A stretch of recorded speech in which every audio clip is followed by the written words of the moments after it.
Srikalahasti RTC డిపోలో ఉచిత bus ప్రయాణాన్ని ప్రారంభించి స్వయంగా బస్సు నడిపారు ఎమ్మెల్యే సుధీర్ రెడ్డి. ఎమ్మెల్యే మాతృమూర్తి బృందమ్మ టికెట్లు కొంటారు. సీఎం చంద్రబాబు సూపర్ 6 పథకంలో మరో సూపర్ 6 కొట్టారని సుధీర్ రెడ్డి తెలిపారు. మహిళల అభివృద్ధితో రాష్ట్ర అభివృద్ధి సాధ్యమవుతుందన్నారు. మహిళలకు ఏ సమస్య వచ్చినా స్వయంగా తనకు ఫోన్ చేసి చెప్పాలని కోరారు ఎమ్మెల్యే.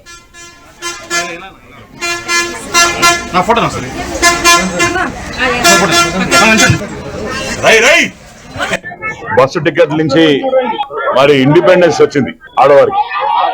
వాళ్ళు సంపాదించే దాంట్లో మీకు భగవాళ్ళకి చంద్రబాబు గారు ఏమీరు ఆడవాళ్ళకి మాత్రం ఇస్తారు. మాది మహిళల ప్రభుత్వం, మీలాంటి మగవాళ్ళ ప్రభుత్వం కాదు.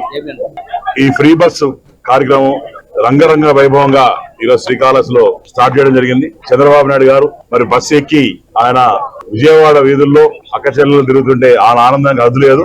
నేను ఈ రోజు బస్సు తోలి మా అమ్మగారు ఆ కండక్టర్ గా ఈరోజు టికెట్ కూడా ఇచ్చారు వాళ్ళకి. లోపల మా అమ్మకి ఇచ్చాం, మేము కూడా చూసాం. అందరూ మహిళలకు ఇవ్వడం జరిగింది. ఈరోజు ఫ్రీ బస్సు బ్రహ్మాండంగా చేసాం. చాలని జీతంలో ఆడవారికి ఎవరికైతే 10,000 జీతం వస్తుందో 28% మరి బస్సుకే పోతారు. అవన్నీ కూడా గమనించిన ఎన్డీఏ ప్రభుత్వం ఈ రోజు మరి దగ్గర 2,000 కోట్ల సంవత్సరానికి అదనంగా భారం పడుతున్నా మరి మహిళలు పట్ల ఉన్న చిత్తశుద్ధితోని ప్రేమతోని ఆ ఫ్రీ బస్ కార్యక్రమం ఈరోజు చేయడం జరిగింది. ఆగస్టు 15 రోజు